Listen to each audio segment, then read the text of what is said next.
Welcome everybody to the Morning Update Show. I'm your co-host, Trey Holiday. Happy Friday to ya. Gotta toss it on over to my co-host right there, Mari Salisbury. Yeah, there you go. What's up? Happy Friday, Trey Holiday, it's Friday. The sun has come out in Seattle. It's been a long week. Thank God it's Friday for sure. How are you? I'm well. Long week indeed, as I've been saying, lots of training I've been in this week. So I'm happy to wrap it up and get into the weekend. What kind of training you been doing? Organizational training. It's been phenomenal with Prosperity Now. It's called Building High Impact Nonprofit Communities, Nonprofits of Color, and it is amazing. We went through these several different modules, really taking you through specific aspects of building your organization up to have that high impact. So it's been very insightfl. All right. Well, where am I at? Those guys over there at Prosperity Now, they're killing it. let me get close to you. You see what I'm saying? I miss you, man. That's what I'm saying. Is like I'm just glad. Like I said, it's been a long week here. I wish I could get away for some training. You know what I'm saying? I need some kind of getaway. We got an action-packed full show here today. And actually, it turns out we got a full segment around Halloween, which has now become culturally relevant across all kinds of different platforms. We got the people checking in from T'Challaween. Then we also have the Halloween Liberation, and then we also got RVLA over there. We got Beyond and those guys over there. That's going to be coming up around 11:25, 11:30. Also, we've got Jake Gravbrot standing by, who actually has a segment on roller skating. Are you aware of the roller skating that they do up there at Judkins Park? Oh yes, it's awesome. He did a segment on them. Awesome. Yeah, no, he did a segment on that. But Trey Holiday, I mean, the first thing I got to do is I got to jump into this thing, this Sean Kemp. They issued another press release. They issued a press release. Sean Kemp did, his PR agency, and they discussed a few things, kind of trying to clarify some stuff. But first, I see Tony Black from King 5. He let me gather myself. Very rushed as well. Woosah. Tony Black from King 5 followed up on this story here about Sean Kemp Cannabis. So we'll play that. And then we'll talk about this press release that Sean Kemp Cannabis released. A new marijuana shop opening down near the Space Needle will feature the name of Sonics legend Sean Kemp, but there was a bit of controversy over his role within the shop. King 5's Tony Black explains why it speaks to a larger issue about cannabis and the Black community. Sean Kemp's Cannabis is set to have its grand opening on Friday. Earlier this week, they sent out this press release touting it as Seattle's first Black-owned dispensary. But that is not entirely true. In fact, he only owns a 10% stake, and they followed it up with this press release expressing regret for the confusion. Now, we were set to speak with them about that more, but ultimately they decided to decline the interview. But the question still remains, why are there no majority Black owners of pot shops in Seattle? So I asked the Washington State Liquor and Cannabis Board about just that. Is the Liquor and Cannabis Board concerned about diversity in its applications? Oh, absolutely. Brian Smith with the Washington State Liquor and Cannabis Board says statewide they've handed out 556 licenses. In Seattle, there are about 50 marijuana shops, but none of them have a majority Black owner. One of the things that we've been hearing for years now was that those that were disproportionately harmed by the war on drugs were believed to be left out of the system.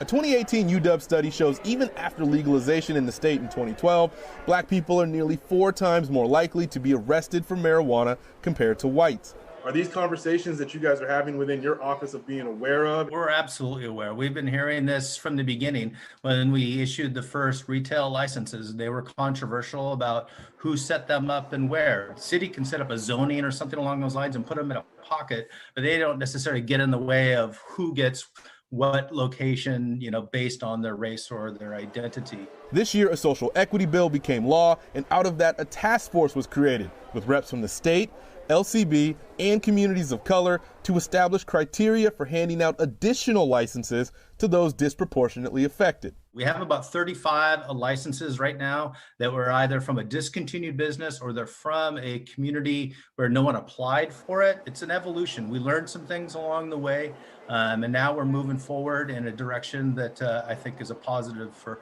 just about everyone. Tony Black, King 5 News. All right, Trey Holiday. So first of all, props to Tony Black for actually, hopping on this and seeing through the press release, the initial press release, and following it back up and kind of putting it out there on a much larger platform than ours as to what it is and what we said it was way back when. I want to pull up this here. This is press release, official statement for Shawn Kemp Cannabis. They said that last week the PR team. What did the PR team say here? It said they released a statement with the headline, Seattle's first Black-owned dispensary, Shawn Kemp Cannabis, to open this month. The statement should not have been released, and as a result, it caused a great distraction to this store. I bet it has. Moving on here, the second paragraph. We understand there is a large amount of ongoing pain in the community, and particularly the Black community right here in the heart of Seattle and across the nation. We regret the unfortunate wording and misstep of the press release, which has caused further misunderstanding in the local community. We envision a store that the city and people of color in the community could be proud of by leveraging and future planning with their hometown hero, Shawn Kemp. They're talking about how Main Street Marijuana has worked intimately with Mr. Kemp. They've invested in creating a store that can serve as a social equity incubator. Okay. Let's write that down. They said that they're going to do a social equity incubator to train people of color and women to become successful cannabis store owners. We envision a diverse industry. And now it's further down here, and you can go to their actual website, kempcannabis.com. You can see this. Shawn Kemp Cannabis Incubator values align with House Bill 2870, which was passed this past spring.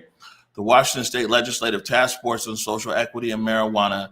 So they're saying they're aligned with all of that. We want to do our part to help grow diversity in the industry. Oh, it says also we realize that the business sector focuses on social equity.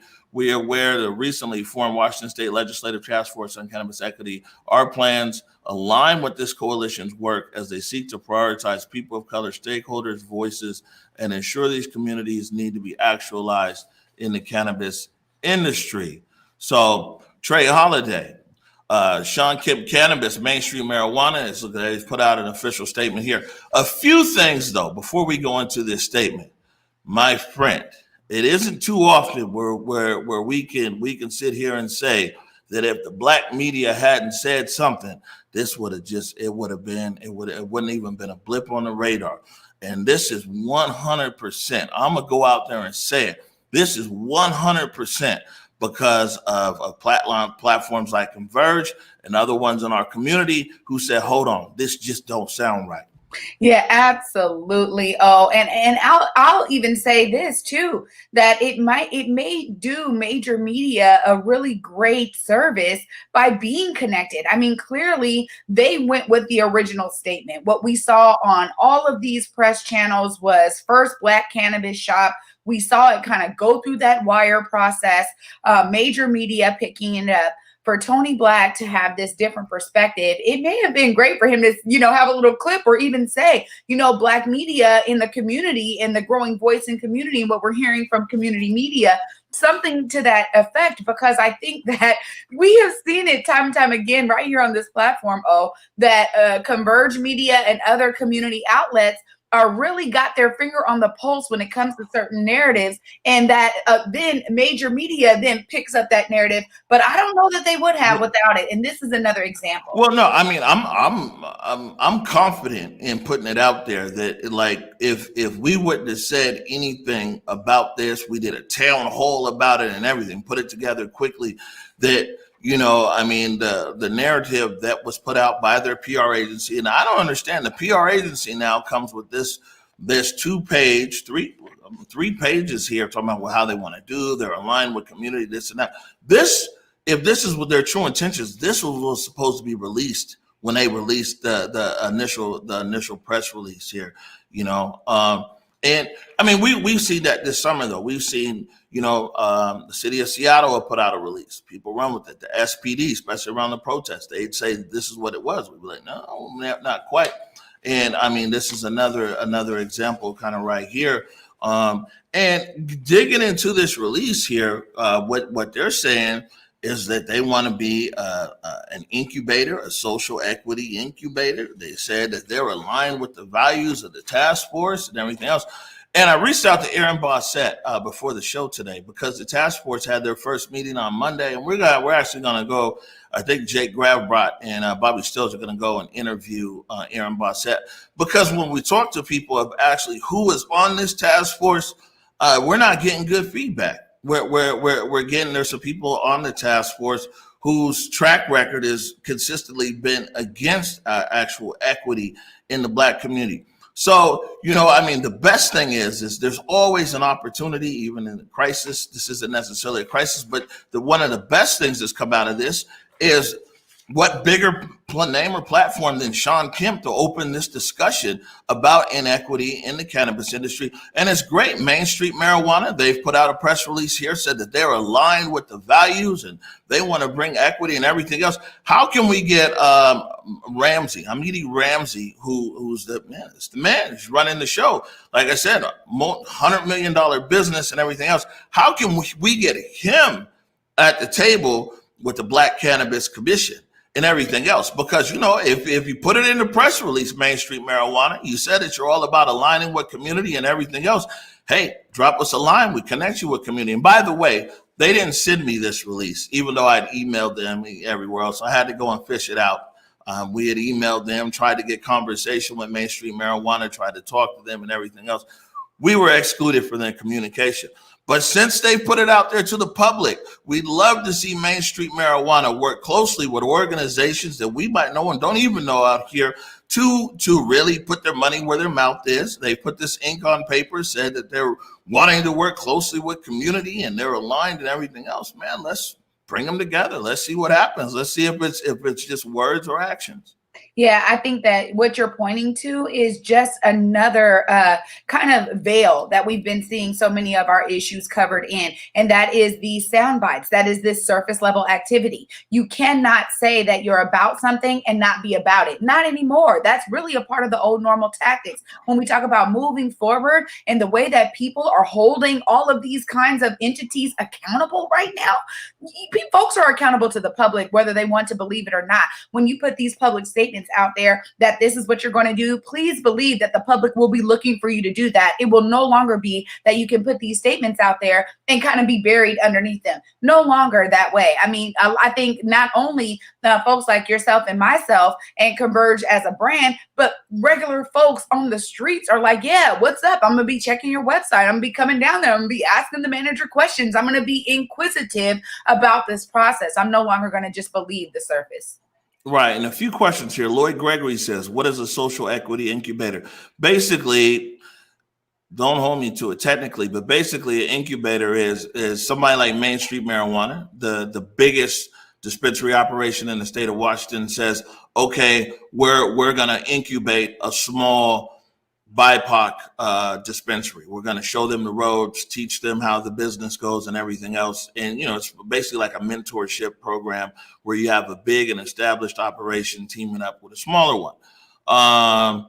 Bob Bryan, what facts were actually clarified by the release? Well, no facts. Well, the ownership, the 10% ownership, we said that. We didn't know the number. And then they also here, it says that, they just kind of clarified that, they clarify in here that, they're not, it's disingenuous basically to say Seattle's first black owned cannabis dispensary. But what they did say is they put a lot of stuff out here saying what they're going to do, what their beliefs are, what their values are, and some of everything else. They said they're opening 4 more shops. It would be good. They're big believers in equity. Man, who else black can get in on that? You know what I'm saying? They got 4 more stores that they said that they're opening here. I mean, I think that the biggest things, or one of the biggest things that come out of it, and, you know, I want to acknowledge our viewers of Converge Media, our fans of Converge Media, even people who might not necessarily like Converge per se, but they come here for the information, no matter who you are, because it's you guys are the ones who actually make a difference here. And that people know that, like, the days of just saying black and black community and nobody checking that, you know, it's over with. You see what I'm saying? Especially at such a grand scale, it's over with. So if you're a business out there, if you're a fast moving consumer good, if you're in the service industry or anything else, and if you think that you're just going to co-opt the word black and nobody's paying attention, because maybe for years they weren't, and maybe for years you could just put out a release, and as we see, all the big media will just run with it. Guess what? Somebody's checking for you now. You know what I'm saying? And so the days of just, you know, putting in a sound release so it sounds like you're a culturally sensitive company or whatever, we checking for you now. So that's the new normal. Absolutely. Oh, I love that you said that. And I think you're absolutely right. Accountability is key. We've been talking about the fact for more and more transparency. And this is it. I mean, to say black owned and to hear that he only owns 10%, that's not a majority stake. And so once again, the community is like, okay, he owns 10%. And it would have been great to say what you said when we broke this story, which was that Sean Kemp is now part of an ownership group that owns this cannabis shop. I mean, and we would have supported him. Yeah, exactly. Absolutely. And I want to be clear, and I'll continue to say this. Thank you, Ruby. I'll be clear and continue to say this. It's like me personally, you know, got nothing but love for Sean Kemp. When the store open, I'm gonna go by there. You know what I'm saying? Because I don't have no issue with Sean Kemp. You know, Sean Kemp has had a track record here in Seattle, especially when he was here and playing, being supportive of our community and everything else. You know what I'm saying? I think that it's all unfortunate how all this was entangled together. But let's be clear. I ain't got no issue at all with Sean Kemp. Really nothing but love for Sean Kemp. But this situation is just like, man, it's not all right. And this should be a warning for people that are out there that think that you're just going to go and just co-op and use the word black and everything else and gain equity, and you want to use black community to gain equity in your business without putting no value into our community. The days is over with. You know what? And I also say this too, even furthering that, is that as a person that is black, that has this kind of visibility, whether it's fame, fortune, whatever got you there, clearly with Sean Kemp, it is his athletic ability, it is his athletic career, and what he's done so great for the Sonics here. But I will say that even for them, you know, think about these opportunities when they come to you, when a company comes to you and says, hey, you know, we have this opportunity for you to be a part owner with us. Why don't you also be thinking about the way that they explain that opportunity to the community? And I want you to be thinking about your leverage as a person of, you know, prosperity, a person of influence, a person of this high visibility, to also be thinking about reading the fine lines in the contract there to say, wait a minute, you know, I got 10%. I'm not really comfortable with this press release. I would prefer that either you have something built in that's really benefiting communities, and particularly the black community that's been left out of this, or that you would actually leverage that power and that authority to actually bring about a lot of the solutions that you're talking about, because they do have the power to do that, and they have the power to challenge it head on as soon as they are presented with these opportunities. Yeah, well, like I said, they're media people. We reached out, they never got back to us. That might tell you how they feel about black media.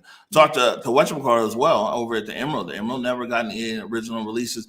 That's what I'm saying, man. It's all in the details. It all comes out. Moving on to a better and happier story here. We got Jake. Where's Jake? Jake Gravbrot. Are you ready, Jake? I see you back there in the waiting room. Let's bring out Jake. Let's see. You know, Jake's a big guy. Let's see if we can squeeze him in here. He fits. That was good. Good Frank. What's up, Jake? Hi. How are you? I'm good. Good. It's Friday. I'm happy about that. I'm sure you all are too. Yeah, I miss you, Jake. I miss you, but I see you every day. You know, so Jake, up in the Central District, he's been shooting a lot of stuff up in the CD. And let me give you some elbow room, Jake. And it's a real interesting story up there at Judkins, and it's a group that's been meeting and roller skating, and it's been growing. I've been following a few people there on Instagram, and really it's kind of lit. I'm mad that I missed the last few times here. I'm gonna play this clip, Jake, and then after we get done with this, we'll let you talk a little bit more about what's going on up there in Judkins and actually what they might need to do. We're pulling it from a different source. So actually, let me figure myself out. We've got a few different things going on here this morning. Let me figure it out.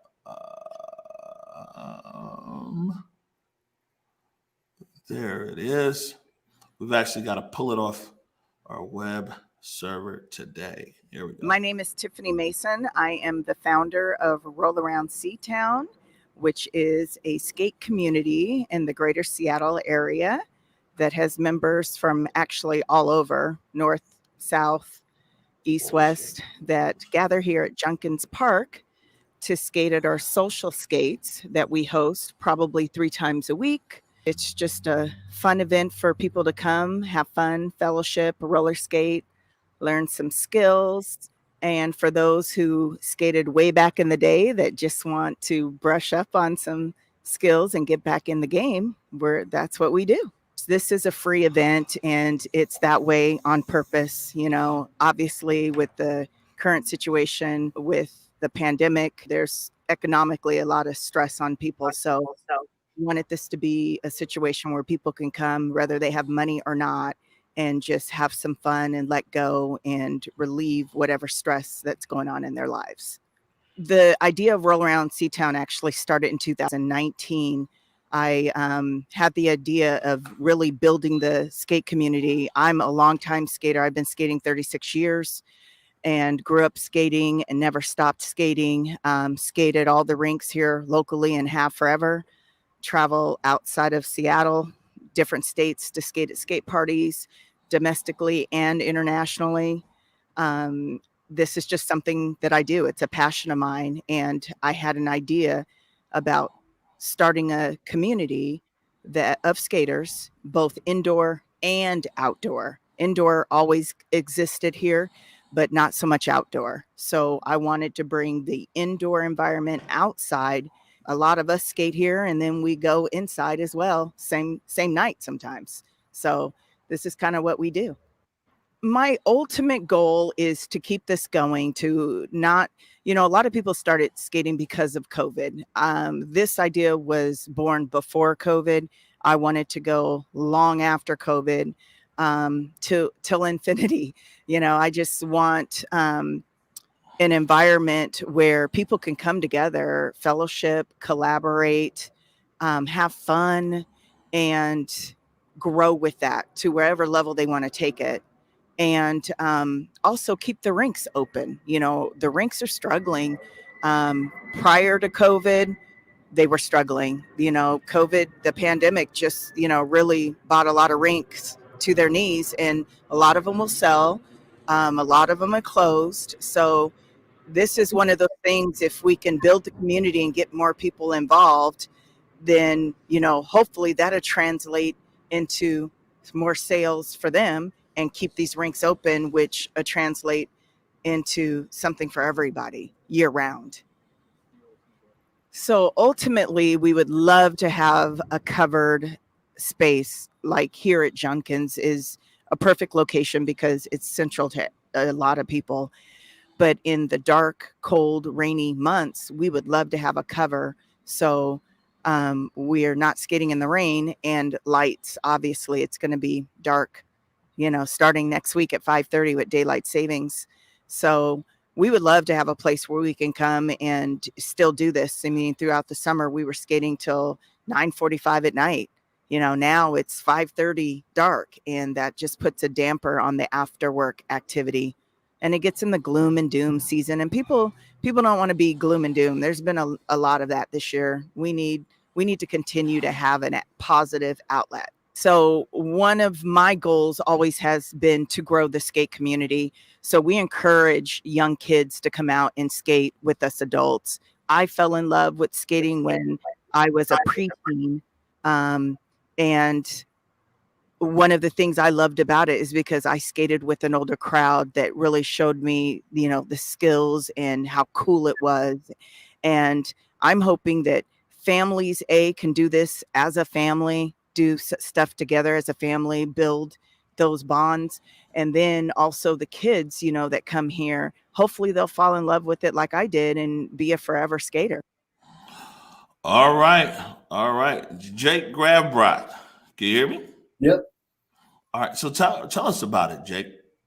Well, if you haven't been skating, anytime recently, it is so much fun.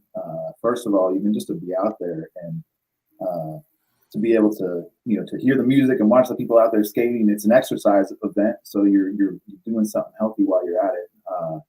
But there were so many people out, and yesterday was only a few hours of daylight, really, from when it started to when it got dark, and people were coming out even for just like a half hour just to be out there. And there were people that were out there for 3 hours. So it was really cool to see, all different ages, demographics, people that just were rolling around, skating with masks on, and conversating with each other. I've heard so much this year from people saying, "Oh, there's not a lot that we can really do, like events are canceled, concerts, sports, all this kind of stuff." So we've had to adapt to new and sometimes old activities, and this is one of those opportunities that you have that, as Tiffany said, it's free. The only thing you really have the cost of is the actual skates themselves. Right. And now I saw there in your piece that it sounds like this is a good thing that's going as community, it's exercise, culture, but they're literally running out of daylight. And that was one of the concerns that was mentioned there. Is there any plan underway for lighting and for structure over there? Are they trying to figure it out? What's going on? Well, Tiffany said that those are definite goals for the group moving forward. And next week there won't be any light past probably 5:15 p.m. One thing that I think of immediately, I used to live in Columbia City, and the Rainier play fields over there, that the basketball court, the tennis court, they have lights. I used to go and play basketball until 9 o'clock or 10 o'clock at night because there was lights that were available.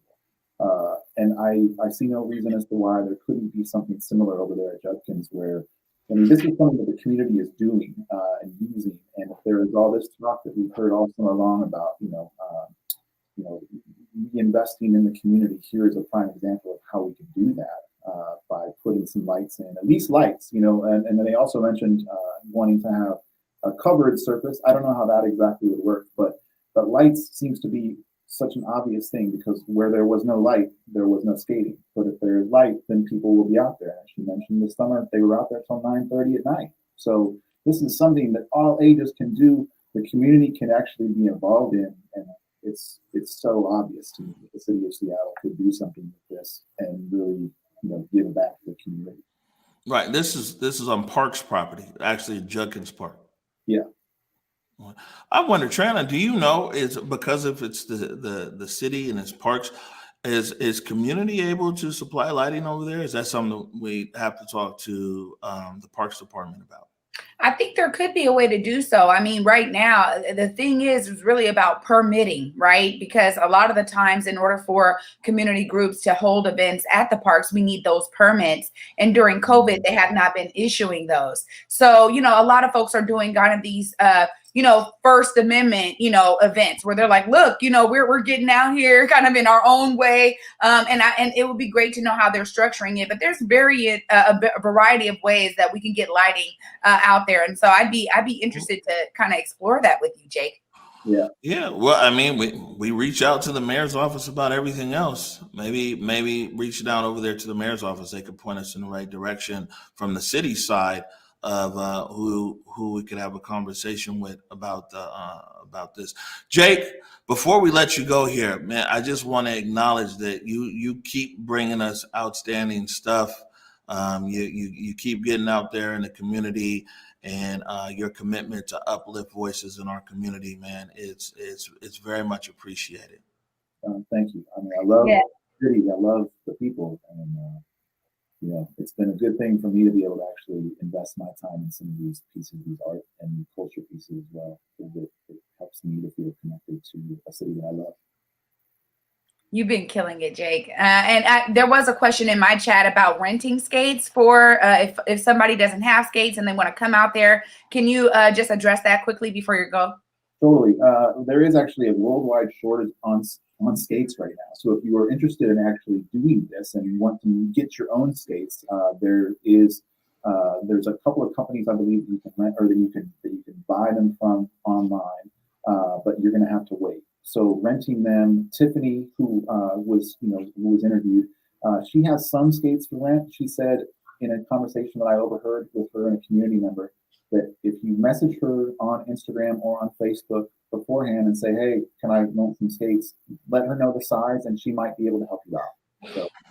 All right, good stuff. So we're going to have this segment up across our social media here in about an hour or two, and we'll make sure and tag all the different groups in there as well. Once again, thank you, Jake Graff-Brott. We're going to take a break right now. When we come back, we got a bunch of different people from different organizations in the waiting room. We see you back there. And we're going to be, the first day we're going to talk about is T'Challaween, and then we're going to talk to the good people at RVLA.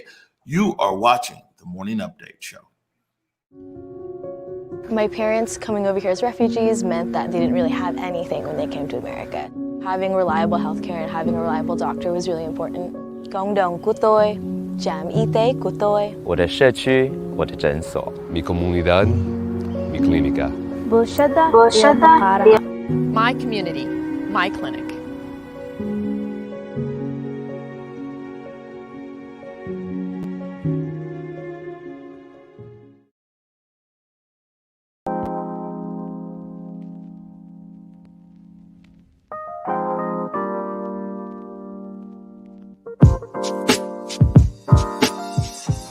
Hello. Hello. We are the Dennisons. One more time. I thought you was gonna keep. Which part you guys want to? Who you want to do? Hi, we're the Dennisons. I'm Tinky. And I am Quadu. And this is our love story.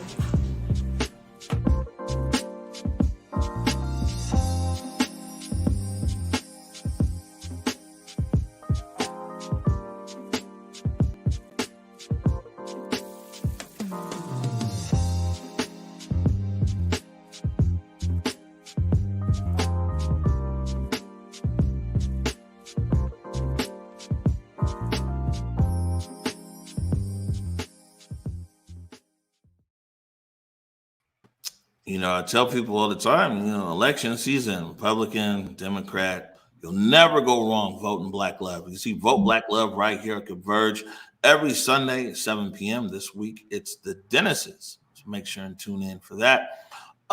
Trey, it's that time of year, it's Halloween, and this year it's taken all kinds of cultural relevance. And the first people we got talking about this is from T'Challaween. If people don't know, I'm actually gonna be dressing up. I'm part of like I said, Nikki Barron got me a costume and everything, and we'll see how it go. Hopefully I don't scare anybody. But let's bring in Jesse McKenna, and let's bring in AJ Johnston. Hello. Hey guys. All right. Happy pre-Halloween. Happy pre-Halloween. We're very excited. Mm-hmm. All right. So let me do this. You'll be able to talk over this, but I'm gonna put this graphic up here on the screen, and you can tell everybody about it. All right. So T'Challaween's coming up tomorrow. We've got a socially distant costume parade. And No Touch Candy will be tossing candy to paraders. Adults get candy too. We've got plenty of candy thanks to amazing donations that came in from this wonderful community. South End, you really came through, and that's so awesome. You can join anywhere on the parade route. You don't have to start at the beginning. You don't have to go to the end. But it starts at South College Street on the Beacon Hill Greenway, which is 18th Avenue South there. And it's just going to go north to south there, all the way to Hanford, and then cross over to the Feed the People Plaza. Shout out to Chef Tarek and the gang for letting us use the plaza.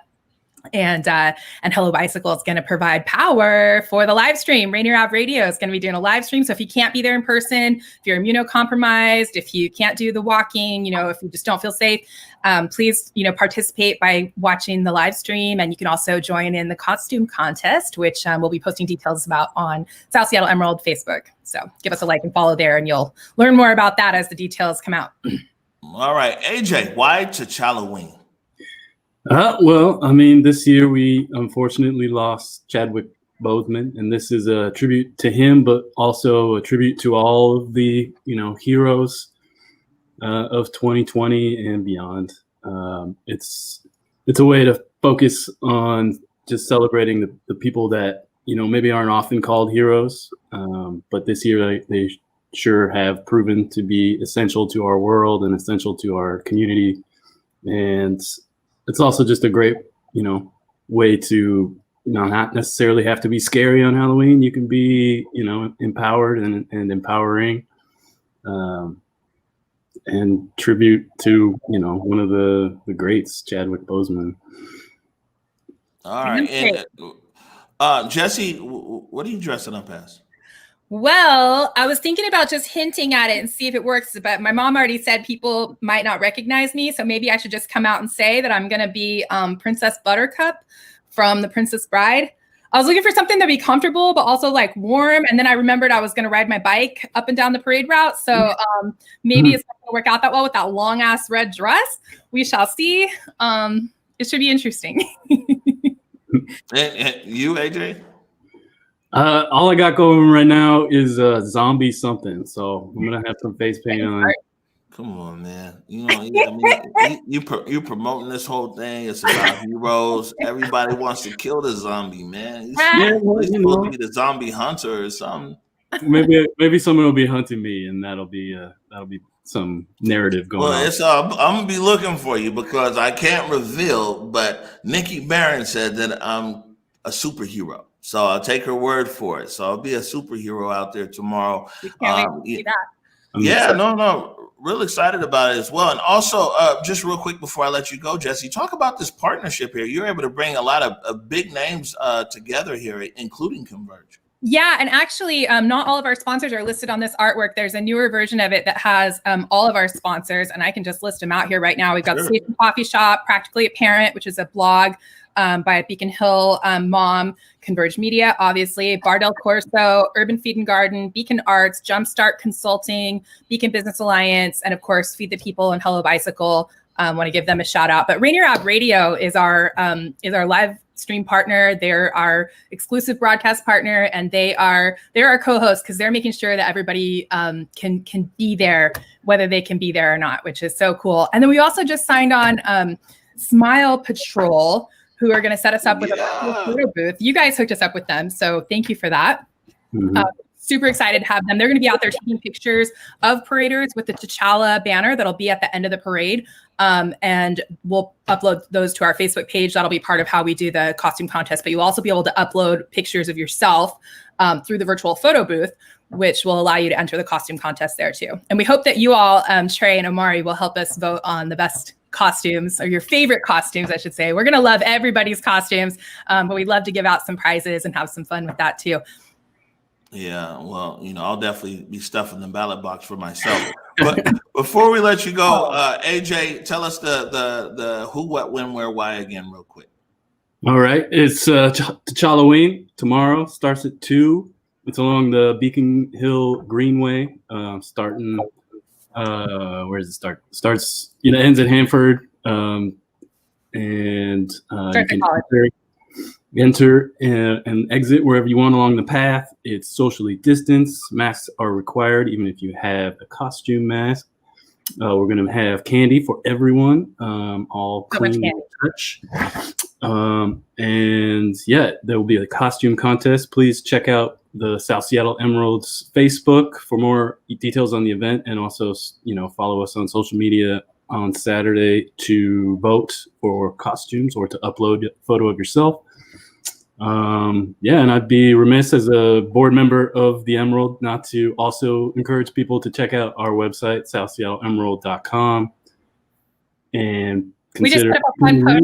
makers, support local media, especially Black centered media. And yeah, enjoy Halloween, and especially T'Challoween this year. All right, there it is. Jesse McKenna, AJ Johnson, thank you so much. We're going to take a short break. When we come back, we have Bayon Coleman from RVLA. And then even after that, we have another guest when we're talking about Halloween liberation. You're watching the Morning Update Show.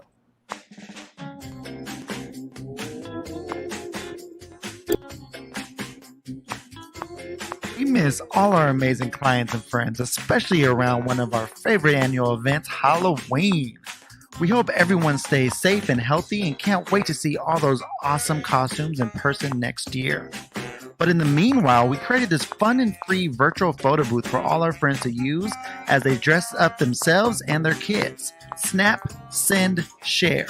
Simply log on to Smile Patrol Northwest, that's smilepatrolnw.com/Halloween 2020 from any mobile device and upload your selfie or a cool family photo you just took.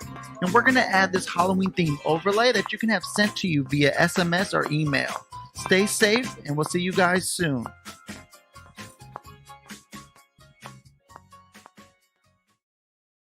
All right, welcome back to the Morning Update Show. My name is Omari Salisbury. And I am Trey Holiday. Good morning, y'all. Yay, holiday. All right, so hold on. Wait. Someone said, is Bayon there? I see, I'm back there. Yeah, there it is. All right, so we're getting ready to bring on Bayon Coleman from RVLA. That's the Rainier Valley Leadership Academy. Hey, what's happening? Well, thank you. How are y'all doing? I'm doing well. How are you? Good to see you. Yes. So, Bayon, so I know we've got this event. You got an event here. You want to tell us about it and everything else. We got a lot of news since the last time that you were on our show. Our viewership has grown a lot, and we're reaching a lot more people. Before, it was mostly just our community. Now we're well beyond the city and into the region. Why don't you take a second here and just introduce who you are and what RVLA is? Absolutely. Thank you. So I'm Bayon Coleman. I am the CEO and principal of Rainier Valley Leadership Academy. We are an anti-racist collaborative community of critical thinkers focused on dismantling systemic oppression through scholar leadership. We are specifically a middle and high school located in South Seattle, just over between Rainier Beach and Columbia City. And we are an identity-affirming school focused on decolonizing the education experience and providing public education for all scholars. We are the only Black-led charter school, and we are continuing to partner with community to make sure that we're providing quality services to families and wraparound services around anti-racism and social-emotional learning for the adults and the scholars in our school. Man, you know what? You can come on anytime, because sometimes when I ask people to tell us about you and yourself, it'd be like, man, 2 minutes, 3 minutes, 1 minute. Hey, you got that down. She's ready. Oh, and I'm tripping because I know Trayana and Bayon are friends, right? You guys go way back. Hey, you know what we are? We are Garfield graduates together, baby. You know what I'm saying? Bulldogs. Black girl magic then, huh? Bulldogs. Yes. Black girl magic. We got to sprinkle the magic on the show. Right. I know. And I used to be a mentor for his little sister at Rainier Scholars once upon a very long time ago. Yeah. Many connections with Bayon Coleman here. Definitely holding it down in community. All right. All right. So, Bayon, we're going to put this up here on the screen and you can tell us about it, okay? Yeah. Thank you. So we are having our first annual Rainier Valley Leadership Harvest Festival. We are specifically having a Harvest Festival because we want to make sure that all community feels welcome in the space. So feel free to wear costumes or not. This will be Saturday, October 31st at 11 a.m. to 3 p.m. RVLA will be providing our beautiful Panther RVLA shirts, and as well as goodie bags. We will also have numerous other folks who will be there. The Northwest African American Museum will be providing Black Author book sets for PK through 12th graders. If you don't have a scholar who is there or a family member who's there, you can also pick up that set of books for those people as well. The One Medical will also be providing health and wellness checks, as well as hypertension and depression specifically to support community. And then in addition, we also have organization Grassroots Decolonizing Bikes. And what they do is they accept donations from folks. They take bike parts, any part of the bike, whole bikes that you've grown out of, and they actually take them, work on them in person while you're there, and then send them back out to community. And they are specifically doing this for global majority community. Of course, anyone who comes down can receive a free bike. You can have a free bike for your entire family. So it's not just one per family, but one per person. So that's a huge thing. We also have the Black History Mindfulness Club, which is an organization of Black moms really focused on changing systems through, and they will be passing out goodie bags as well. And then we have Campfire Coffee, who is a Black owned and led organization and business in Tacoma. And so they'll be bringing like their treats and sweets and all those good things. So essentially what we really have is a decolonized harvest festival to make sure that we have folks who are a part of our community, look like our community, and supporting our community. All right. So hold on one second here. I had to go and get my props ready. So you said that you're giving out bikes. Yes, and we'll be giving out helmets too. They'll be giving out helmets too. Safety first. Yeah, good look. Thanks, Bobby. Bobby Stills, he's the postman. Postman's constantly delivered. He started talking about bikes. He was like, yeah, let me go get the bike helmet. All right, and again, real quick, the when and where and what time? Yes. So this will be at Rainier Valley Leadership Academy, 6020 Rainier Avenue South, right off of the intersection of Rainier and Graham. It will be from 11 a.m. to 3 p.m. Yeah. And so socially distanced, we'll be making sure that we're being safe. And if you can't register through the Eventbrite that is there on the event, just come down anyway. We'll make sure that you're socially distanced and you're safe. All right. And for you mentioned the RVLA. How can people learn more about the Rainier Valley Leadership Academy? Yeah, so there's multiple ways that you can learn about us. You can directly go to our website, www.myrvla.org. You can also go on to our Facebook page or our Instagram page for Rainier Valley Leadership Academy. And you can, if you Google Bayon, I'm sure you'll find something. There's only my name spelled only one way, but you can also find that information, and I'll actually give families a call personally to make sure that they're taken care of. All right, Bayon Coleman, RVLA, thank you for taking the time and joining us this morning. Thank you so much for having me. Appreciate y'all. Yeah, we're going to take a short break right now. When we come back, we're joined by Katie and Trey, and they're talking about liberation. You're watching the Morning Update Show.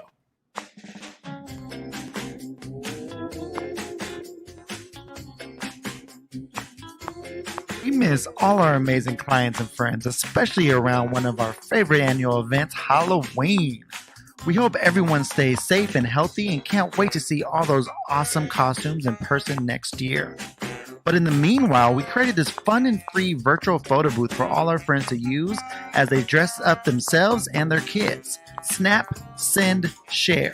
Simply log on to Smile Patrol Northwest, that's smilepatrolnw.com/Halloween 2020 from any mobile device and upload your selfie or a cool family photo you just took.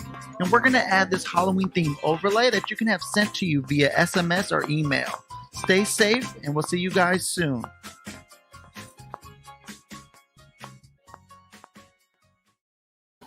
All right, man. I didn't know Halloween's become a big deal this year. This year, I mean, it's good though. Everybody has, no matter what you're into. It's Halloween, real fun kind of thing there for the kids.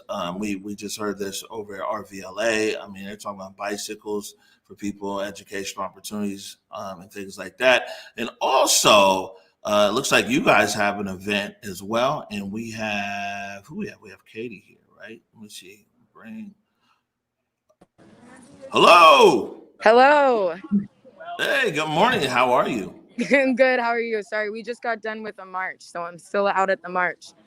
Okay. Well, in that case, thank you for joining us. Literally live from the field. So, so what we've been doing is, let me put this up in here. You'll be able to see it on your screen, and you can tell us about this event tomorrow. You see it there? Oh, yep. Perfect. So am I supposed to just start talking? Yeah. Okay, so tomorrow we're having a Liberation Hallows Eve event. We just have not taken time. We've just realized that white corporations have profited off of Halloween for a little bit too long, whether it be from the candy or the costumes or just exploitation of cultures, traditions. And kind of, oftentimes we'll see Native American costumes on white kids or something like that. So just kind of exploitation the culture even. And so we kind of wanted to take Halloween back and make it a space to liberate youth and give them access to classes, all ages, of course.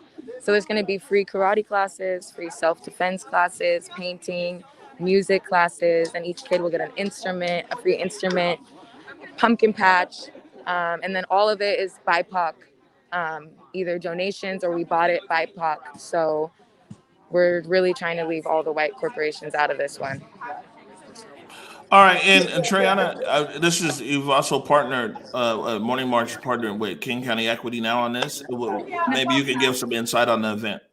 Yeah, I think it's important. I mean, as Katie just mentioned here, that, really the scope of this Liberation Hallows Eve event is really about uplifting culture and kind of taking back a lot of the power that capitalism and corporate America has built into our holidays here in America.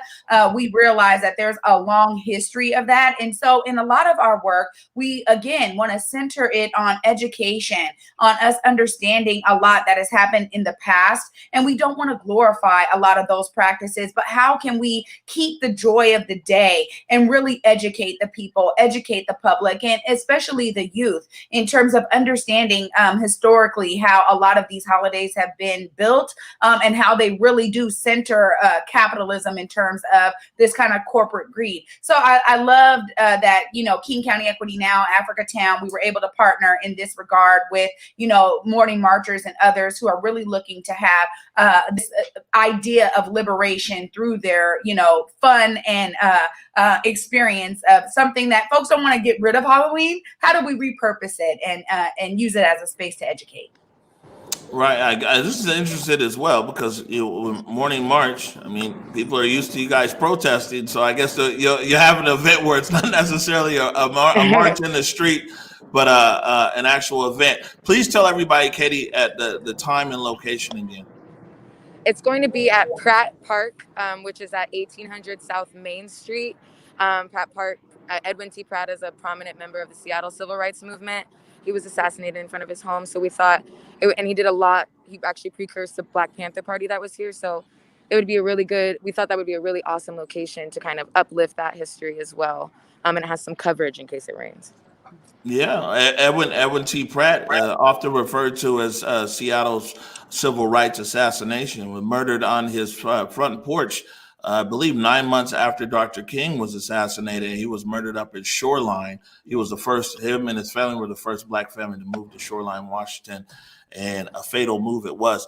So tomorrow, Liberation Hallows Eve at Pratt Park. That's right there off of Jackson Street. It's on 1800 South Main. Pratt Park is right in between Jackson and Yesler. We're gonna hop right now. Please be safe out there, Katie. Yeah, make sure to join us. We have a lot of cool gifts for every BIPOC youth. The Seahawks partnered with us, and so it should be really, really fun. And I hope to see y'all there. All right, we'll catch you soon. We're gonna take a short break right now. When we come back, the Morning Update Show continues.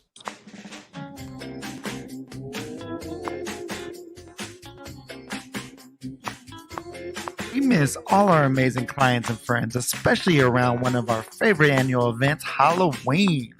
We hope everyone stays safe and healthy and can't wait to see all those awesome costumes in person next year. But in the meanwhile, we created this fun and free virtual photo booth for all our friends.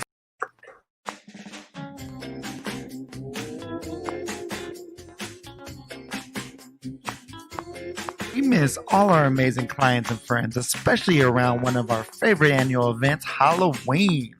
We hope everyone stays safe and healthy and can't wait to see all those awesome costumes in person next year. But in the meanwhile, we created this fun and free virtual photo booth for all our friends to use as they dress up themselves and their kids. Snap, send, share.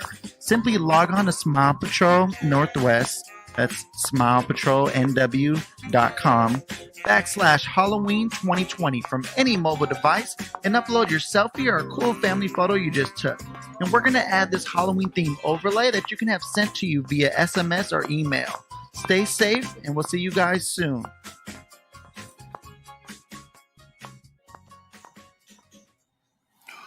All right, Trey Holiday. Can you hear me? Hey, what's going on? Yeah, I got you. Yeah, so before we get out of here, it's the last weekend before it's time to go and cast your vote. And over here in the studio, guys got together. This was something Bobby Steele's brainchild, and everybody kicked in on it. But this is the Converge Get Out and Vote video, produced by the Postman, Bobby Steele's. Now is one of the most important elections in our country's history. With a global pandemic, a withering economy, social change, and a lot of other crazy stuff. If you already voted, congratulations. If you haven't voted yet, get up, get out, go vote, and play your part in making not only our city, our county, our state, but our country a better place. Nobody likes an uninformed voter. Make sure and take your time to read through the issues on the ballot.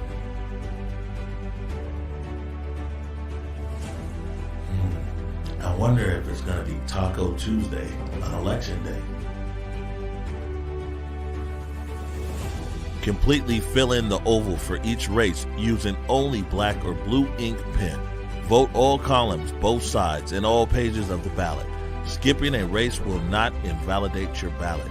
To prepare ballot to send, place voted ballot in the secrecy envelope and seal the envelope.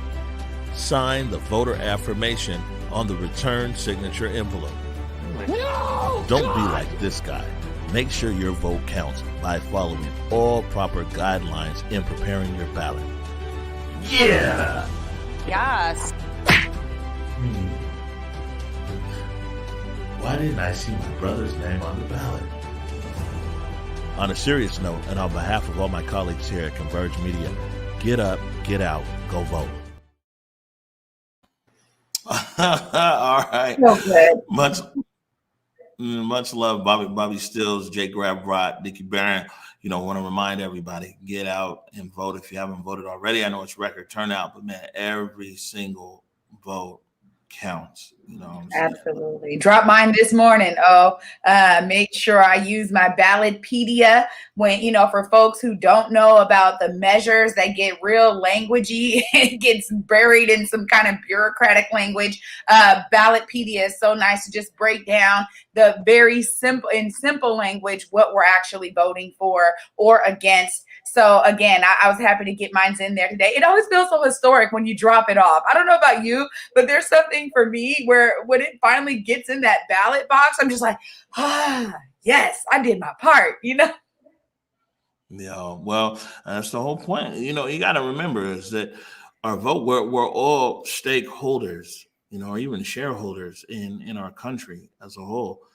And I mean, when you don't vote, you're not realizing the full value of your share, in your stake. So definitely pushing that. Programming notes today at 2:00. Chats with Trey. Huh? Yeah, Chats with Trey. So excited to do a deep dive with Debrina Jackson Gandy and really showcasing a lot of her brilliance and how she's moving that forward. Again, providing amazing workshop series for business owners right now during COVID with some very specific measures that they can take to expedite their business and sales. So excited to be able to sit down with her. All right. And then Sunday at 7 p.m., Vote Black Love with the Dennises. So very excited for that one. Vote Black Love is doing really well. People really like seeing a positive representation of themselves you know, in a very positive capacity. So. Absolutely. As soon as it was concepted, I knew it was going to do well. I mean, it's, you know, folks, we see it on a major scale in cable news and cable channels and all this, a lot of these shows around love, but to have it locally, centrally located right here where we can nominate couples that we've been inspired by, that we love, that to me is really the touch and the real heartbeat of Vote Black Love. So I'm loving that it's getting great numbers. Yeah, it's going. And guess what? It's going to be around even after the election. That's right. Black love is eternal. All right, so I guess that means we're gonna get out of here for the weekend. It's been a pretty amazing week, and yeah, I guess we'll be ready for next week. It'll be big. Actually, we got something planned. We'll get you the details. We're doing something with the South Seattle Emerald around the election, so you can expect to see probably myself, Julia Jesse, Mike Davis, and the big boss over there, Marcus Harrison Green, will be around on election day and everything else. Want to thank our viewers, your continuous support, everybody who's continued to donate. People also, reminder that we have the limited edition shirts. Play just a second of this.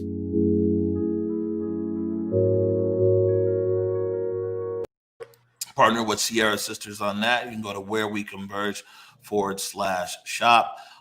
Want to thank everybody, like I said, who donate. We run off of donations here. So, you know what I'm saying? Everybody who subscribes, who does Venmo or anything like that, PayPal, Cash App, thank you. It's appreciated.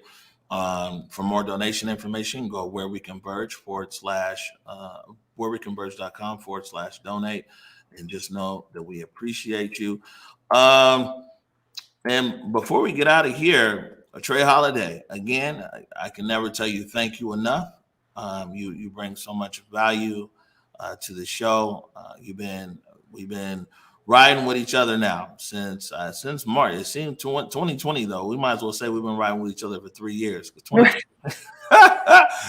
But just want to tell you that I appreciate you. Oh, thank you so much. Oh, I appreciate you too, man. This has been such a growing family. I'm so glad that we've had these amazing additions this year. You know, as it's grown and over the last however many months, it's been beautiful, man. Beautiful family to be a part of Converge. Thank you. Fantastic. And we'll get out of here, but I'm leaving somebody with a quick video before we go into Lift Every Voice and Sing, because also, you know, it's been a lot of I guess you say accolades the last few weeks. You know, I've been in the paper a lot, and different articles, and you know, TV segments and everything else.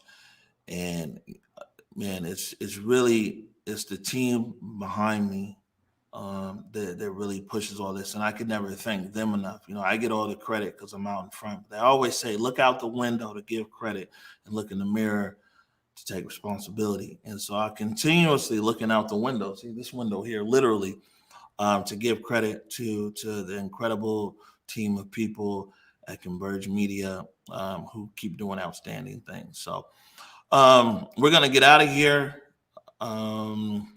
Monday, 11 a.m. Until then, peace.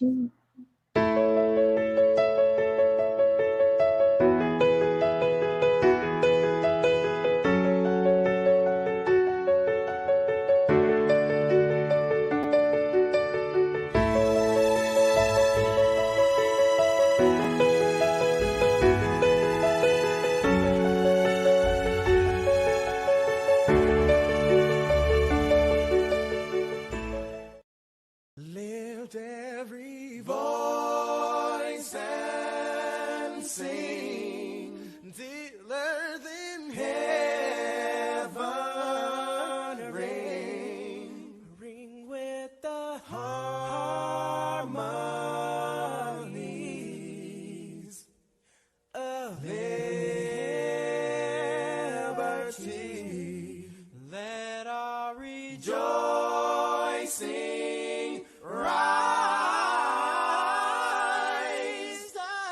as the listening skies. Let it resound loud as the rolling sea.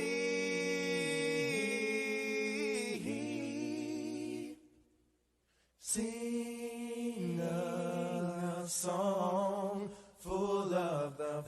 that the dark past has taught us. Sing a song full of the hope that the present has brought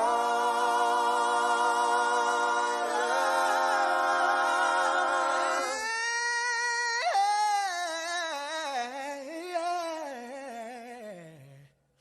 Facing the rising sun.